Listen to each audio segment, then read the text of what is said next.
এক সময় শহরের সবচেয়ে বিখ্যাত দর্জি ছিলেন হাসান। তিনি কেবল জামাকাপড় সেলাই করতেন না, দোকানে সুন্দর সুন্দর কাপড়ও বিক্রি করতেন। তার হাতের জাদুতে সাধারণ কাপড়ও হয়ে উঠত অসাধারণ। তাই তরুণ তরুণী থেকে শুরু করে সবাই তার দোকানে ভিড় করত।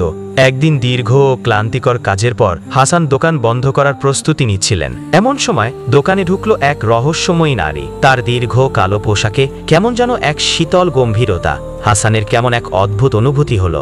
তার মুখটা খুব ফ্যাকাশে, যেন রক্তশূন্য। হাসান পোলাইট হয়ে বললেন, মাফ করবেন, আজকের জন্য আমাদের দোকান বন্ধ, কাল আসুন। কিন্তু মহিলাটি রুক্ষ গলায় বললেন, আমি অপেক্ষা করতে পারবো না, অনেক দূর শহর থেকে এসেছি, আমার বিয়ের পোশাক কেবল তুমিই তৈরি করবে। ভয়ে হাসানের গলা শুকিয়ে গেল, কিন্তু পেশাদারিত্বের খাতিরে তিনি রাজি হলেন। মহিলাটির মাপ নিতে গিয়ে অবাক হলেন। তার শরীর থেকে অদ্ভুত এক তাপ বের হচ্ছে এবং সালফারের তীব্র গন্ধ। প্রথমবার মাপ নিতে ভুল হলো, দ্বিতীয় ও তৃতীয়বারেও একই ঘটনা ঘটল। মাপ বারবার বদলে যাচ্ছিল। ভয়ে হাসানের সারা শরীর ঘেমে গেল। শেষে 3 বারের মাপটা নিতে পারলেন। মহিলাটি গম্ভীর স্বরে বলে উঠলেন, আর সামনে আসার দরকার নেই। এরপর তিনি কালো একটি কাপড় টেবিলের উপর রাখলেন। এই কাপড় দিয়ে পোশাক বানাবে। কাপড়টি দেখে হাসানের চোখ কপালে উঠল। এমন অদ্ভুত কাপড় তিনি জীবনেও দেখেননি। যেন আগুনে পোড়া কিছু, আগুনের গন্ধও ছিল। তিনি মুখে হাসি টেনে বললেন, খুব ভালো কাপড়, মনে হচ্ছে আমাদের দেশের নয়। মহিলাটি কোনো উত্তর না দিয়ে স্থির দৃষ্টিতে তাকিয়ে রইলেন। হাসান কিছুটা অস্বস্তি বোধ করে বললেন, ঠিক আছে, 2 দিনের মধ্যে আপনার পোশাক তৈরি হয়ে যাবে। এরপর মহিলাটি নীরবে চলে গেলেন। সেই রাতে হাসান ঘুমাতে পারলেন না। মনের মধ্যে ঘুরতে লাগলো সেই রহস্যময়ী নারী, সেই অদ্ভুত কাপড়। তিনি ভাবলেন, নাকি আমি শুধুই কল্পনা করছি। পরের দিন সকালে হাসান দোকানে গিয়ে পবিত্র কোরআন তেলাওয়াত চালু করে কাজ শুরু করলেন। তিনি ঠিক করলেন প্রথমে সেই কালো কাপড়টা নিয়ে কাজ শুরু করবেন, কিন্তু সেলাই মেশিন চালু করতেই দেখলেন সেটা কাজ করছে না। অথচ আগের দিন পর্যন্ত ঠিকঠাক ছিল। সারাদিন চেষ্টা করেও মেশিন ঠিক করতে পারলেন না। রাতে দোকান থেকে বের হওয়ার সময় সেই মহিলা আবার তার সামনে হাজির। তিনি প্রশ্ন করলেন, আমার পোশাক কোথায়? হাসান ভয়ে ভয়ে বললেন, মেশিন নষ্ট হয়ে গেছে, তাই কাজ শুরু করতে পারিনি। মহিলাটি রাগান্বিত হয়ে বললেন, আমার সঙ্গে চালাকি করার চেষ্টা করবে না, আমরা আমাদের কথা থেকে এক চুলও নড়ি না। এই বলে মহিলাটি অদৃশ্য হয়ে গেলেন। ভীত হাসান আবার দোকানে গেলেন। তিনি দেখলেন এইবার কোরআনের রেকর্ডারও কাজ করছে না, কিন্তু যেই সেলাই মেশিনের দিকে তাকিয়ে চালু করলেন সেটা চালু হয়ে গেল। তখন হাসানের মনে এক অদ্ভুত চিন্তা এলো, কোরআনের আওয়াজেই কি মেশিন বন্ধ হয়ে গিয়েছিল? হাসান আবার সেই কালো কাপড়টি বের করে টেবিলের উপর রাখলেন। যেই তিনি সেলাই শুরু করলেন, কাপড়টি নিজে নিজেই সেলাই হতে লাগলো। অতি দ্রুত আর সহজে পোশাকটি তৈরি হয়ে গেল। এটি ছিল তার জীবনের সবচেয়ে দ্রুত শেষ হওয়া কাজ। পোশাকটি ছিল খুবই অদ্ভুত। কিছুক্ষণ পর সেই মহিলা দোকানে এলেন। হাসান তার হাতে পোশাকটি তুলে দিলেন। মহিলাটি টেবিলের উপর প্রচুর অর্থ রেখে চলে গেলেন। এত বেশি টাকা দেখে হাসান অবাক হয়ে গেলেন। তিনি ভাবলেন, এত অনেক বেশি টাকা। কিন্তু মহিলাটি ইশারা করলেন যেন তিনি টাকাগুলো রেখে দেন। টাকাগুলো পকেটে নিয়ে হাসান বাড়ি ফিরলেন। তার স্ত্রী হাসি দেখে জিজ্ঞেস করলেন, আজ এত খুশি কেন? হাসান বললেন, এক ধনী মহিলা আমাকে প্রচুর টাকা দিয়েছেন। স্ত্রী টাকাগুলো দেখতে চাইলে হাসান পকেটে হাত দিয়ে হতভম্ব হয়ে গেলেন। পকেট পুরো খালি। তিনি পাগল হয়ে সব পকেট খুঁজতে লাগলেন। টাকাগুলো তো এখানেই ছিল, কোথায় গেল? ভয়ে ও আতঙ্কে তার স্ত্রীর মুখ ফ্যাকাশে হয়ে গেল। হাসান দৌড়ে আবার দোকানে ফিরে গেলেন। সেখানে গিয়ে দেখলেন টেবিলের উপর সেই কালো কাপড়ের টুকরাটা রাখা আছে, আর তার ভেতরে রাখা আছে সেই টাকা।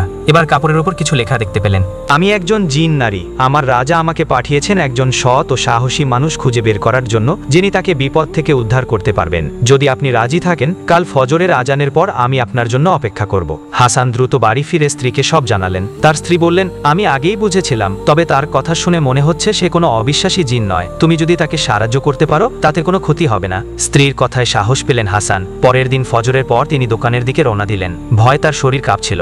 জিন নারী তাকে দেখে বললেন, ভয় পেও না, আমি একজন বিশ্বাসী জিন, কোনো ক্ষতি করব না, চলো তোমাকে আমাদের রাজার কাছে নিয়ে যাব। তারা হেঁটে একটি পাহাড়ের গুহার কাছে পৌঁছালেন। ভেতরে ঢুকে হাসান দেখলেন এক বিশাল দেহী পুরুষ পাথরের মতো বসে আছেন, শুধু তার মাথাটি স্বাভাবিক। হাসান জিজ্ঞেস করলেন, আপনি কে? তিনি বললেন, আমি সুলতান।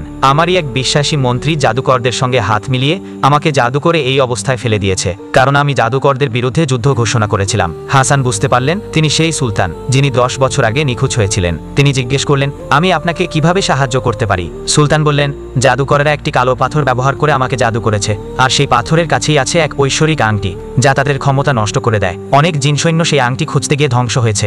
কেবল একজন সৎ ও সাহসী মানুষের সাহায্যেই সেই আংটি পাওয়া সম্ভব। সুলতান হাসানকে অনুরোধ করলেন সেই আংটি খুঁজে বের করতে। তিনি তাকে একজন জিন সঙ্গীও দিলেন। হাসান স্ত্রীর সঙ্গে পরামর্শ করার জন্য সময় চাইলেন। বাড়িতে ফিরে তিনি সব ঘটনা স্ত্রীকে বললেন। স্ত্রী বললেন, এই সিদ্ধান্ত তোমার, তবে আমি তোমার পাশে আছি। 6 দিন কেটে গেল, কিন্তু হাসান দ্বিধায় রইলেন। 7ম দিনে যখন তিনি দোকান থেকে বাড়ি ফিরছিলেন, এলেন, দেখলেন তার দোকানে আগুন লেগেছে। সবাই মিলে আগুন নেভানোর পর তিনি দেখলেন এক তরুণ আহত হয়েছে। তরুণটি বলল, আমি ভেবেছিলাম আপনি ভেতরে আছেন, তাই আপনাকে বাঁচাতে জানালা ভেঙে ঢোকার চেষ্টা করছিলাম। ওই ঘটনায় হাসান খুব আবেগপ্রবণ হয়ে পড়লেন। তিনি সিদ্ধান্ত নিলেন তিনি যে কোনো উপায়ে সুলতানকে সাহায্য করবেন। তিনি আবার গুহার কাছে ফিরে গেলেন। সুলতানের জিন সেনারা তার জন্য খাবার আর ঘোড়ার ব্যবস্থা করে রেখেছিল। সুলতান বললেন, আল্লাহ যদি আমাকে এই বিপদ থেকে রক্ষা করেন তাহলে আমি তোমাকে আমার সবচেয়ে কাছের লোক বানিয়ে নেব। হাসান তার জিন সঙ্গীকে নিয়ে রওনা দিলেন। তারা গভীর জঙ্গলে পৌঁছালেন। জিন সঙ্গীটি বলল, রাতে এখানে থাকা বিপজ্জনক, জাদুকরেরা ফাঁদ পেতে রেখেছে। হাসান জিনের কথায় কর্ণপাত না করে জঙ্গলের সৌন্দর্য উপভোগ করতে লাগলেন। তিনি তাঁবু টানালেন জঙ্গলের পাশে। হঠাৎ মাটি কাঁপতে শুরু করলো। জলাশয় আর গাছপালা সব অদৃশ্য হয়ে গেল। সেখানে এক নিষ্প্রাণ মরুভূমি তৈরি হলো।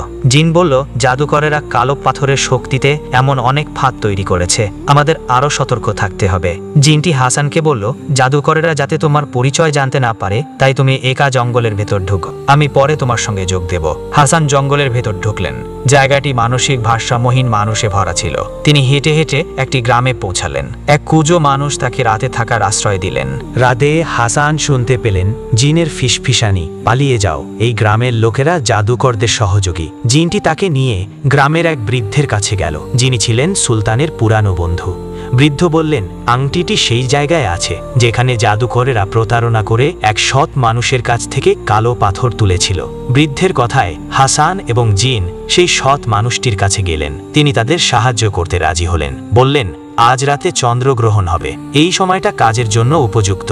তারা তিনজন প্রাসাদের কাছে একটি গোপন কুঠুরির কাছে গেলেন। সৎ মানুষটি বললেন, গ্রহণ শুরু হলে আমি জ্ঞান হারাবো, তোমরা সেই সময়টা ব্যবহার করে আংটি খুঁজে বের করবে। চন্দ্রগ্রহণ শুরু হলে হাসান আর জিন কুঠুরির ভেতরে প্রবেশ করলেন। দ্রুত খোঁড়াখুড়ি শুরু করলেন। হঠাৎ গ্রহণ শেষ হয়ে গেল। জাদুকরেরা বুঝে গেল কেউ সেখানে ঢুকেছে। তারা ছুটে এলো। প্রথম যে জিনটি এগিয়ে এলো সে হঠাৎ আগুনে পুড়ে গেল। তখন তারা বুঝলো আংটিটি খুব কাছাকাছি আছে। তারা আরো জোরে খোঁড়াখুড়ি করতে লাগলো। অবশেষে সেই আংটি খুঁজে পেলেন। হাসান আংটিটি হাতে নিয়ে আঙুলে পড়তেই তার শরীরে এক অজানা শক্তি ছড়িয়ে পড়ল।